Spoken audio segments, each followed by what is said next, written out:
Okay, hi guys. It's actually 5:30 in the morning. It's late because I'll tell you why in a minute. I'll show you it. It's really quite weird. Anyway, it's 5:30 in the morning, so sorry if I leak again. I came to do this review of a great DVD, The Daemons. Yes. So I did promise I'd show you why it's light outside. So I'll just give you a quick update. It's 5:30 on the 3rd of April. So it's April, so it should be okay weather. And look, I woke up this morning, heard a big breeze, looked outside, and guess what I saw? Snow! But that's a big problem because I would have liked that, but we're on Easter holidays for school anyway, so it doesn't really matter. But yeah, oh well. So I did say that I was going to do a review, and also no, that's supposed to be in my next video. Sorry. So, The Daemons. This is a really good story. It's when, in fact, I'll read you it. Thingy. And the piece, I'll do it like this, otherwise you're just seeing like massive thing over me. Right. In the peaceful village of Devil's End, something very strange is happening. A professor is preparing to open a nearby burial mound, and a local white witch foresees death and disaster. Meanwhile, the new vicar looks suspiciously like the master, and he is using black magic to conjure up an ancient daemon. Can the Doctor and Joe and Unit stop their old enemy before he succeeds? No, they can't. Anyway, no, they can't stop him, no. And then Azal, he's the daemon. He will be awakened 3 times.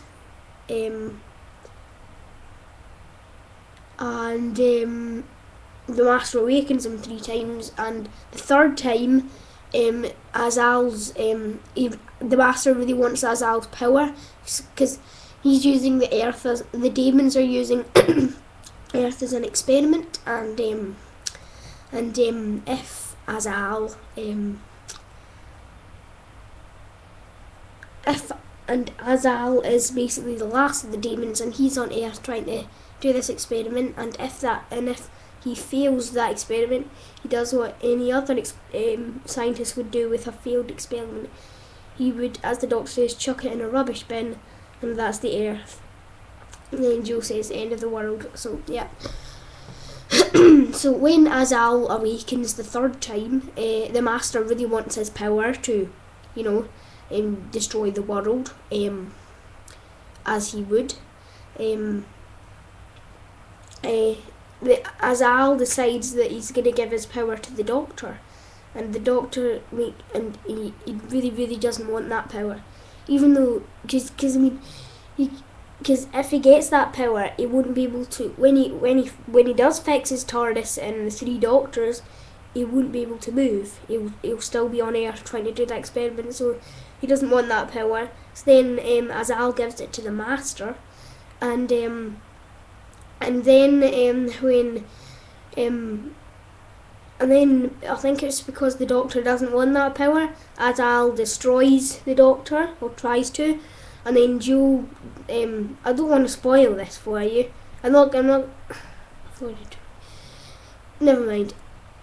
And then Joe tries to sacrifice herself for the Doctor. Which I'm sure you know because maybe you've watched the Day of the Daleks commentary or something else. And that's all I'm going to tell you. Can't tell you anymore, otherwise that would ruin the story for you. So overall, it's a really good story. It's a really good episode. It's good cover, if I show you. I didn't get the convention one because I wanted this to fit in with my Doctor Who DVDs, classic series. So yeah, part one is extremely creepy. Extremely creepy. And also Bok. I think there's a picture of him. Ah yes, there he is. There's Bok there. Yes, he is extremely creepy because what he can do is, when he awakens, he's really, really creepy because when the master is summoning Azal or awakening him, Bok's eyes just glow red and then his head starts to move. That is really creepy. Part 1 is really creepy because they keep talking about myths and things, and then the guy Alistair Fergus for BBC Three. BBC Three wasn't around then. I don't know how they managed to foresee this. Anyway, he's Alistair Fergus. He's reporting, and he keeps going round the cavern, as it's called. It's never called the crypt because of people with like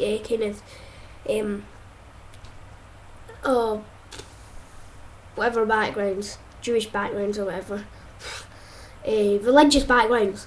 Why did I forget that? Religious backgrounds.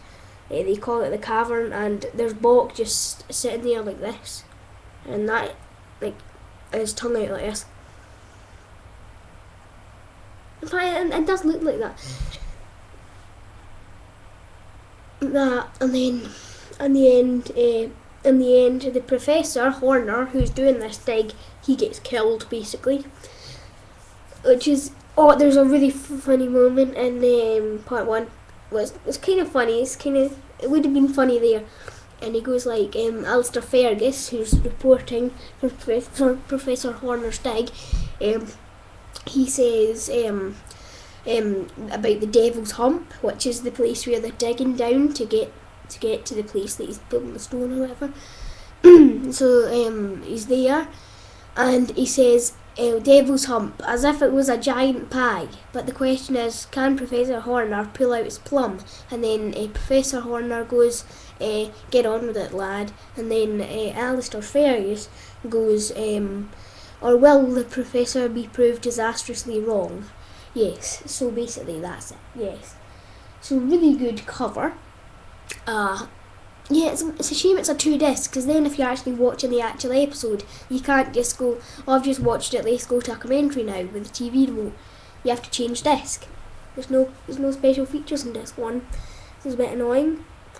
But apart from that, it's a great DVD, and I highly recommend you buy it. 2 great episodes in a row, the Daemons and Day of the Daleks. Great episodes in a row. 2 wonderful episodes in a row. 5-part.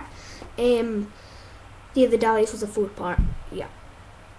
9 episodes of great awesomeness in a row. So yep, that's basically it, and I shall see you later.